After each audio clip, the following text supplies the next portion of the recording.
bendición sobre este pueblo en el nombre de Cristo Jesús. Porque yo sé que hay un pueblo que tiene ansias de ser bendecido, prosperado y mucho más lleno de tu gloria. Señor, así que hoy extiendo mis manos para favorecer el recurso y favorecer la causa de cada hombre y mujer, de cada familia, desde el menor hasta el mayor. Favorece su causa, Rey de Reyes y Señor de Señores, por cuanto en ellos hay un hambre y una sed de buscar tu gloria. Compénsala con una bendición ilimitada, salvajemente eterna y nunca acabable, Señor. Te pido en el nombre de Jesús que caiga sobre ellos y sobre nosotros una unción poderosa, sacerdotal, bajo la unción del Espíritu Santo, en el nombre glorioso de nuestro Señor Jesucristo. Amén y amén. Apláudele fuerte al Señor en esta mañana. Quiero entrar en materia con esta palabra porque sé que va a ser explosivo. Una palabra relativamente corta, pero será explosiva. 4 acontecimientos en la iglesia primitiva, donde comenzaron 100 o 120, una cifra parecida a lo que puede llegar a ser esta iglesia, y reventaron en miles y millones hasta nuestras generaciones. Hay algo que quiero referirme, porque el viernes predicaba esto, pero te lo aseguro que cuando escuches esto no harás como si nunca hubieras escuchado esta palabra, te lo aseguro, porque esta palabra es eterna. Pero quiero decirte que hay una especialidad en el Espíritu que se activa en determinados momentos. Cuando tú estás en un determinado momento, hay una adecuación de unción que se activa en el momento adecuado en el que tú lo necesitas. Y la palabra de Dios, cuando yo tengo primer parte y segunda parte de esta predicación, el Espíritu se activa en momentos hostiles, parte 1, esta es la parte 2, refiriéndonos al Nuevo Testamento. Y encontramos a los discípulos que ya en este punto de Hechos de los Apóstoles, para que me acompañe allí con la lectura, Hechos de los Apóstoles, capítulo 5, verso 12 al 16, ya encontramos gente caminando por sí sola, rodando bajo los ejes de la unción del Espíritu Santo. Y hay algo tremendo, y lo hablaba con una persona esta mañana. Bueno, él nos explicaba algo sobre lo que es alguna medicina que se llama el electrocardiograma. Y el electrocardiograma es el que indica las pulsaciones del ser humano conectado a alguna parte sensible a los latidos del corazón. Y entonces, cuando tú miras la pantalla, no sé si alguna vez hemos estado en un hospital, razón por la cual pues ya estamos sanos y volveremos allá para orar por los enfermos. Y entonces en el hospital hay una pantallita allí donde hay una cosa que va tomando el latido del corazón, y eso suena algo así como tú, va arriba, va abajo, y suena un pitito a medida de la pulsación.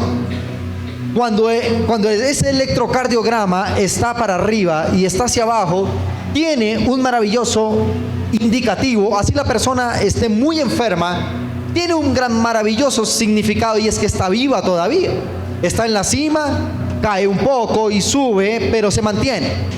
El error o lo terrible es cuando linealmente un pito comienza a sonar indicando que esa persona falleció. ¿Qué sucede con esto, amada iglesia? Coloco esta analogía porque no podemos pretender como cristianos, como hijos de Dios, que nuestra vida sea una vida totalmente plana, sin problemas, sin dificultades, sin momentos difíciles, porque Dios hoy te puede tener en la parte más alta de un ministerio, en la parte más alta de la gloria, y mañana estar en una cárcel, pero después de esa cárcel Dios te va a sacar de allí y te va a llevar a un lugar de gloria. Entonces, cuando tu vida es así en Cristo Jesús, indica que estás vivo y que todavía tienes un camino por recorrer en la concreción del propósito divino de Dios. ¿Cuántos dicen amén? Porque a veces sucede, dice, pastor, yo desde que me convertí al evangelio, ahora como que me vinieron más problemas. Yo cuando estaba en el mundo, entonces hacía esto y viajaba, pero solo fue meterme al cristianismo y como que todo se dañó, y la vida es más difícil, y el círculo familiar me cerró la puerta, y muchas cosas van a suceder. Pero esa es la consecuencia de entender que Cristo ya está formado en nosotros. ¿Cuántos dicen amén? Déjenme explicarle algo pequeño. El apóstol Pablo resumió el ejercicio de un buen ministerio es cuando ya Cristo ha nacido en la vida del creyente. ¿Cómo sabemos nosotros que Cristo ha nacido en nosotros? ¿Cómo sabemos que Cristo ya se formó en nosotros? ¿Cómo podemos saber si ya es Cristo quien opera en nosotros, su Santo Espíritu, y no nosotros los que operamos? Cuando el apóstol Pablo lo resumió de la siguiente manera. Él dijo: ya no vivo yo, sino que Cristo vive en mí. Juntamente con Cristo estoy, ¿qué? Crucificado. Ya no era la operación. ¿Cómo sabes que Cristo ha nacido en ti? Cuando ya no eres tú quien lo hace, sino Dios a través de ti. Cuando ya la unción que fluye en ti te lleva a hacer cosas que tú nunca, o yo nunca, en mis fuerzas lo hubiera podido hacer. Ese día te das cuenta que ya Cristo ha nacido en tu corazón. Cristo nacer en su corazón no solo congregarse en la iglesia, no solo es decir pertenezco a una iglesia, soy un buen cristiano, sino cuando ya tu carne está bien muerta y está supremamente doblegada a los designios del pensamiento divino de Dios. ¿Cuántos dicen amén? El apóstol Pablo lo resumió de la siguiente manera. Él dijo: ya no vivo yo, es decir, ya ni pienso yo, ya no hablo yo, ya no soy yo, ahora Cristo piensa, habla y camina por mí. Esa es la razón número uno para el ejercicio de un buen ministerio. Entender que ya no soy yo, sino que Cristo vive en mí. ¿Cuántos dicen amén? Cuando me refiero a ministerio, no solo estoy hablando del ministerio del servicio interno eclesiástico, sino el ministerio de ser padre, el ministerio de ser madre, de ser hermano, de ser hijo, un ministerio de ser empresario, de ser profesional. Hay muchas maneras que tú ejerces ministerio en cada una de las áreas que Dios te permite desarrollar. Así que cuando comienza una vida de éxito, sobre éxito, sobre éxito, arriba y abajo, ya entiendes o entendemos que Cristo ha nacido sobre nosotros. ¿Cuántos dicen amén? Vamos a la palabra en Hechos capítulo 5, versículo 12 al 16. Hechos capítulo 5, verso 12 al 16. La palabra del Señor dice en Reina Valera: y por la mano de los apóstoles se hacían muchas señales y prodigios en el pueblo. Y estaban todos unánimes en el pórtico de Salomón. De los demás ninguno se atrevía a juntarse con ellos, mas el pueblo les alababa grandemente. Quiero que repita conmigo fuerte esto: mas el pueblo les alababa grandemente. Y los que crecían en el Señor aumentaban gran número, así de hombres como de mujeres, tanto que sacaban los enfermos a las calles y los ponían en las camas y lechos, para que al pasar Pedro, a lo menos su sombra cayese sobre alguno de ellos. Verso 16 dice: y aún de las ciudades vecinas muchos venían a Jerusalén trayendo enfermos y atormentados de espíritus inmundos, y todos eran sanados. Diga conmigo: y todos eran sanados. Vamos al electrocardiograma de la unción del Espíritu. ¿Qué conclusión usted puede sacar de esta porción de la palabra? Le formulo la pregunta: ¿cuál era el estado de los apóstoles en su ministerio en este punto de la lectura? ¿Qué me puede decir usted de eso? En un punto de lo más alto. Hacían milagros, maravillas, prodigios. La sola sombra de ellos sanaba a las multitudes. La gente venía de otros países, de otras ciudades, de otras latitudes a ver lo que estaba pasando con los apóstoles. Y ese es el punto alto del ministerio en ellos: fama, reconocimiento, abundancia, un ministerio de grandes estrellas. Entonces dicen amén. Dice que el pueblo los alababa grandemente. ¿En qué punto del electrocardiograma estaban? Estaban en el punto más alto. ¡Wow! Hemos tocado el cielo con las manos. Muchos milagros, muchos prodigios, multitudes. Pero como la vida en Dios, la vida en Cristo jamás será plana, sino la vida en Cristo tendrá altos y momentos bajos. Sucedió que esta fama que estaban viviendo estos hombres, ese reconocimiento, llegó a oídos de las grandes autoridades de Jerusalén entonces, y sucedió lo siguiente.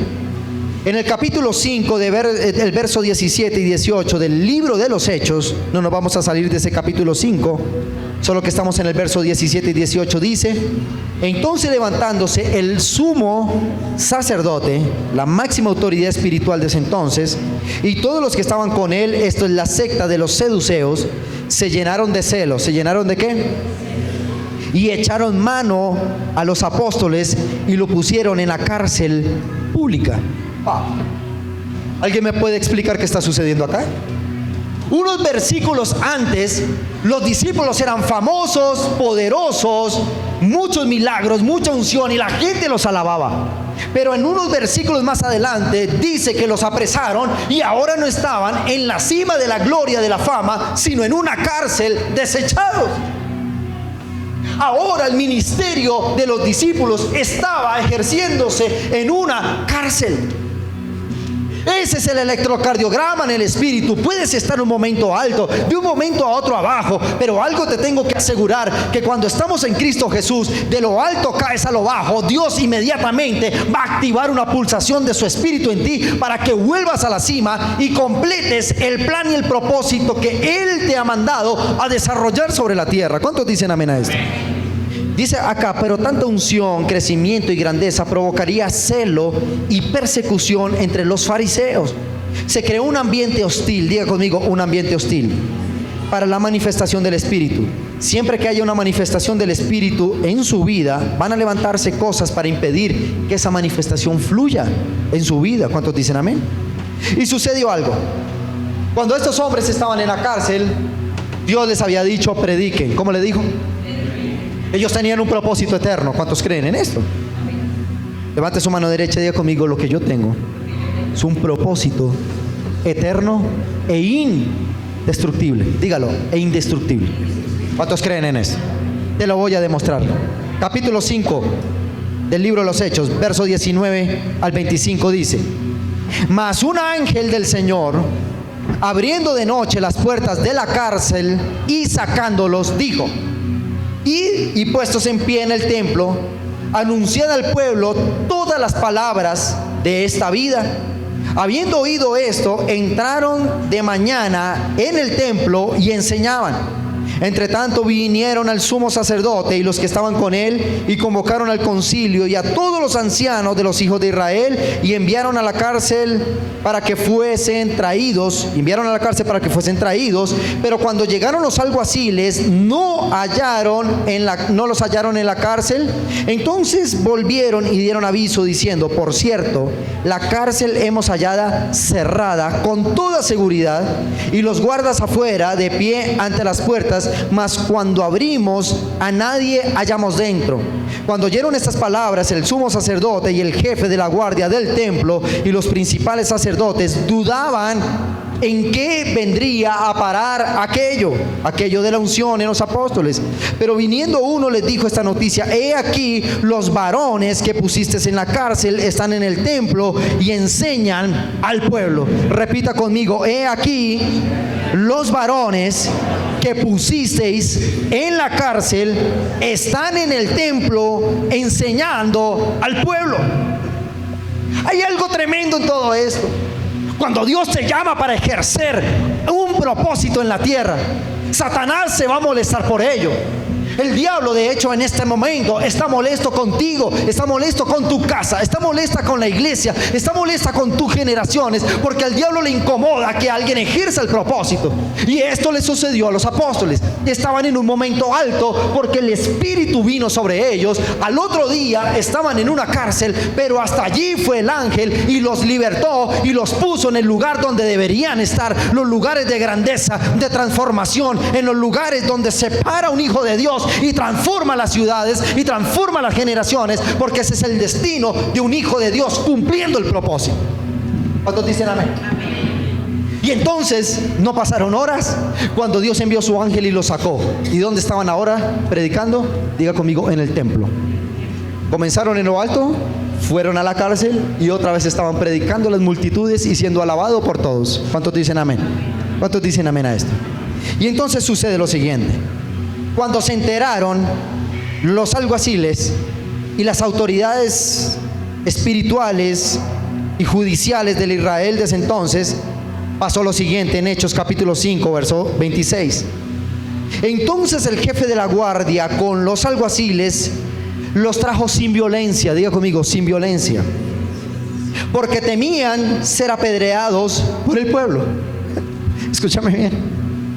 Cuando el diablo te quiere aniquilar y cuando la circunstancia te quiere sacar del propósito, El diablo, cuando toca la puerta de tu casa para impartir muerte, maldición, ruina, miseria, cuando tú abres esa puerta y se encuentra el diablo con un ungido, dice: a este no lo podemos tocar porque está protegido por Dios. Cuando fueron de nuevo con una notificación judicial a arrestar a los discípulos, mira lo que pasó. Dicen: pero no los traten con violencia, porque de pronto todas las masas del pueblo nos pueden agarrar a piedra. ¿Estamos escuchando esto? Luego quiere decir, levanta su mano derecha y diga conmigo: cuando Dios me llama para cumplir un propósito, colocará todo un sistema a mi favor para guardarme a mí y a mi generación. ¿Cuántos dicen amén? Diga conmigo: el diablo teme tocar a uno de sus hijos, a los hijos de Dios, porque será apedreado inmediatamente. Repita conmigo: no morirás, no te podrán hacer daño hasta que yo cumpla el propósito divino. Quiero que le diga a la persona que está a su lado: ¿sabes qué? Te tengo una buena noticia. Nadie te podrá matar, ni nadie te podrá echar mano hasta que no cumplas el propósito divino de Dios. ¿Cuántos dicen amén? Repita conmigo: no puedo morirme antes de cumplir el propósito. Dígale al que está a su lado: no puedo morir antes hasta cumplir el propósito.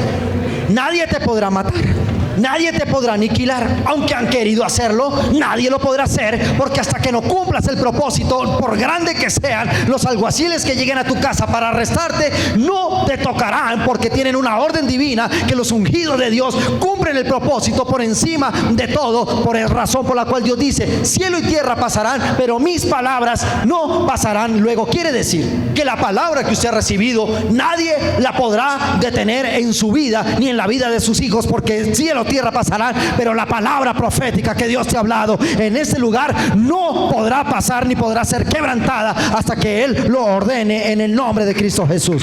Apláudale fuerte al Rey de Gloria. Aleluya. ¿Sabe que estoy sintiendo que está bajando una unción profética? Y muchos aquí esta mañana vamos a ser activados en una nueva unción. Vamos a ser activados en un nuevo poder. Satanás, quiero darle una mala noticia para él, no para usted. Satanás está molesto con usted y Satanás quiere romper su vida. Satanás quiere romper su propósito, pero te tengo buena noticia: no te podrá tocar, porque lo que hemos vivido no es nuestro fin. Falta muchísimo más para alcanzar la gloria en el Hijo de Dios. ¿Cuántos dicen amén? Wow. El Espíritu que te salva, que te exime del juicio, que te libra de la muerte, para concretar su llamado, se activa cuando crees y obedeces. Diga conmigo: cuando creo y obedezco. Entonces hagamos un resumen. Número 1, ¿cómo comenzaron los discípulos? Diga conmigo: en la parte alta. Luego estaban en una cárcel. Número 2, parte baja. Volvieron a ser liberados por el ángel y estaban en la parte, pero otra vez la vida del cristiano, bajaron. Otra vez los capturaron y otra vez les echaron mano. Versículo 27 al 32 dice: cuando los trajeron, los presentaron en el concilio, y el sumo sacerdote les preguntó, diciendo: ¿no os mandamos, escúchame bien esto, estrictamente que no enseñaseis en ese nombre? Ahora habéis llenado a Jerusalén de vuestra doctrina y queréis echar sobre nosotros la sangre de ese hombre. Respondiendo Pedro y los apóstoles dijeron: es necesario obedecer a Dios antes que a los hombres. ¿Qué tal si repites eso conmigo? Es necesario obedecer a Dios antes. Verso 30 dice: el Dios de nuestros padres levantó a Jesús, a quien vosotros matasteis colgándole en un madero. A este Dios ha exaltado con su diestra por príncipe y salvador, para dar a Israel arrepentimiento y perdón de pecados. Y nosotros somos testigos suyos de estas cosas, y también el Espíritu, el cual ha dado Dios a los que le obedecen. Diga conmigo: a los que le obedecen. ¿Cómo puedes tú garantizar que no vas a morir antes sin cumplir el propósito de Dios? Aquí nos manda Dios firma un decreto divino que dice: si tú me crees y tú me obedeces y te defines en tu llamamiento, por encima de todo estarás libre, así quieran echarte mano y mandarte a la cárcel. Hay un poder en el creyente, más que su espectacular ministerio, más que sus multitudes, lo que Dios bendice es creer y obedecer en el llamamiento que Dios te ha dado y te ha mandado a desarrollar sobre la tierra. ¿Cuántos dicen amén a esto? El punto donde se activa el Espíritu Santo es creer y obedecer. Diga conmigo, creer y obedecer. Número 1, estaban en la gloria de la fama. Número 2, estaban en la cárcel. Pero como ellos tenían un corazón obediente, Dios los sacó de allí y estaban predicando. Otra vez los capturaron y Pedro dice, levantando la voz con todos los discípulos, dice: señores, ¿saben ustedes por qué no pueden callar la voz de un evangélico? Porque cuando creemos y obedecemos a Dios por encima del hombre, nadie puede detener ese propósito. ¿Cuántos dicen amén? Termino con esto. El poder de tu defensa en estos momentos hostiles es tan grande que Dios utilizará a tus propios enemigos y les será revelado que con un ungido no se puede enfrentar. Diga conmigo, con un ungido no se puede pelear. Diga al que está a su lado, no peleemos con un ungido. ¿Cuántos ungidos hay aquí? Amén. Así que no pelearán contigo, pero no te vencerán. ¿Quiere escuchar algo tremendo acá? ¿Qué pasó después? Versículo 33 al 39 de ese capítulo 5 del libro de los Hechos. La palabra del Señor dice: ellos, ¿quiénes son ellos? No, Señor, los del concilio, los que los querían matar. Ellos, oyendo esto, se enfurecían y querían matarlos. Entonces, levantándose en el concilio un fariseo llamado Gamaliel, ¿cómo se llamaba el tipo? Doctor de la ley, venerado de todo el pueblo, mandó que sacasen fuera por un momento a los apóstoles en su juicio. Y le dijo: varones israelitas, mirad por vosotros lo que vais a hacer respecto a estos hombres. Porque antes de estos días se levantó Teudas diciendo que era alguien. A este se unió un número como de 400 hombres, pero él fue muerto, y a todos los que le obedecían fueron dispersos y reducidos a nada. Verso 37 dice: después de este se levantó Judas el Galileo en los días del censo y llevó en pos de sí a mucho pueblo, es decir, reunió muchas personas. Pereció él también, o también él, y todos los que le obedecían fueron dispersos. Escúchame esto, versículo 38. Y ahora os digo: apartaos de estos hombres. ¿De quiénes? De los apóstoles, de los ungidos. Dice: apartaos de estos hombres y dejadlos. Estaba hablando de la máxima autoridad. Porque si este consejo o esta obra es de los hombres, se desvanecerá. Mas si es de Dios, no la podréis destruir, y no sea tal vez hallados luchando contra Dios. Déjame explicarte tres cosas en esta lectura. Número 1, dice que un hombre llamado Gamaliel, ¿cómo se llamaba? ¿Quién era Gamaliel? Pasado a nuestros días, un hombre de una alta corte suprema que sabía las leyes de su país, un gobernador de alta jerarquía, un hombre que conocía la ley mosaica, razón por la cual una de las grandes petulancias en el antiguo Pablo, llamado Saulo, es porque Gamaliel fue el maestro de Saulo, quien después fue el apóstol Pablo. Por eso el apóstol Pablo sacaba pecho diciendo: yo sé de la ley, y mandaba a matar cristianos, porque el mejor maestro era Gamaliel. ¿Quién puede ser Gamaliel en estos días? Un fiscal general de la nación, un alto miembro de las cortes supremas de justicia de un país, un concejal, un honorable senador, un hombre que dictaba las leyes, el doctor Gamaliel. Pero el doctor Gamaliel le fue revelado algo más que su sapiencia y su palabra. Él dijo: un momento, esos hombres que yo tengo enfrente, los apóstoles, ellos tienen algo que ni yo en mi sabiduría tengo como ellos. Y comenzó a hacer un resumen de los edictos judiciales y dijo: ustedes se acuerdan, señores, ahí en la misma corte, en el mismo juicio, él le dice a los apóstoles: retírense de acá, ciérreme la puerta porque necesito hablar algo con mi equipo de trabajo.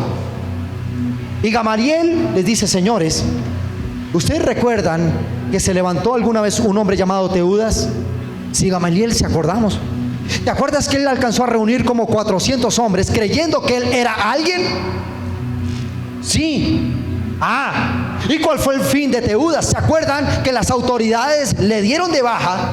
Y cuando le dieron de baja, la secta que tenía se acabó por completo. Todos fueron dispersos. Oye, ¿verdad? Sí, Gamaliel. O sea que Teudas no pasó a ser más que una secta, que algún día se llenaron sus templos, pero alguien mató esa secta y se dispersaron. No duró porque no venía del Espíritu.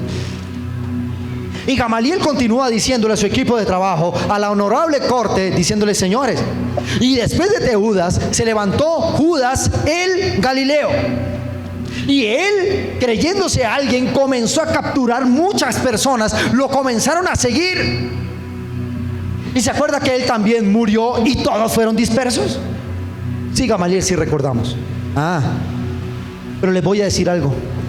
Estos que tenemos enfrente ni son como Teudas, ni son como el Galileo. Ellos no son unos sectarios. Ellos tienen algo especial, que aunque usted y yo firmemos la ley para matarlos, nadie los va a detener. Mejor no te metas con ellos, porque no sea que nos hallemos peleando con Dios mismo. ¿Quién era Gamaliel? Gamaliel podía en ese momento tomar un papel, un lápiz y firmar: condénenlos a muerte. Tenía autoridad en la carne. Pero él dijo: no los mando a matar, porque en esas personas hay algo, y así los matemos a ellos, esto seguirá, porque si esto es del Espíritu, perdurará en el tiempo. Los discípulos ya se murieron y hasta nuestros días su obra ha perdurado en el tiempo. Luego quiere decir que lo que había en los discípulos era del Espíritu, y lo que es del Espíritu es indestructible. Quiero decirte que la palabra que Dios está hablando hoy para tu vida es del Espíritu y será indestructible. Nadie podrá matar tu obra hasta que se complete el plan y el propósito de Dios, razón por la cual nadie te podrá hacer frente, ni matar, ni aniquilar tus sueños. Levante su mano derecha. Diga conmigo, y quiero que lo digas con mucha fe. Diga conmigo: lo que yo tengo es del Espíritu. Diga conmigo: lo que hay en esta iglesia es del Espíritu. Lo que hay en Colombia es del Espíritu. Lo que hay en mis hijos es del Espíritu. Mi matrimonio es del Espíritu. El ministerio es del Espíritu. Razón por la cual nada ni nadie, aunque el infierno se levante con todos sus demonios, podrá deshacer ese propósito por el cual tú fuiste creado para manifestar su gloria sobre la tierra. Apláudale fuerte al Rey de Gloria en esta tarde. Aleluya. Escúchame bien. ¿Qué pasó después de eso? Se firmaron todos los edictos posibles. Así, los apóstoles los siguieron persiguiendo, pero nadie pudo detener el evangelio. Nadie pudo detener la palabra de Cristo. ¿Sabes dónde pasó esto? Punto positivo para el que me diga. En donde debería ser la capital del evangelio, Jerusalén. Pero Jerusalén resistió al Espíritu Santo. ¿Y sabes qué pasó cuando los comenzaron a perseguir? Hubo un desplazamiento forzoso de cristianos a otros países. Pero ¿sabes para qué Dios utilizó ese desplazamiento forzoso? Para llenar la tierra de la palabra, para convertir al evangelio en una poderosa multinacional que comenzó a afectar todas las naciones de la tierra hasta nuestros días. La multinacional más antigua se llama la Iglesia de Cristo, que 12 hombres llenos del poder del Espíritu, que entendieron su propósito, han convertido millones y millones y millones de generaciones en el propósito de Dios, convirtiéndolos al evangelio de Cristo. ¿Escuchaste lo que te dije? Luego quiere decir, escúchame bien,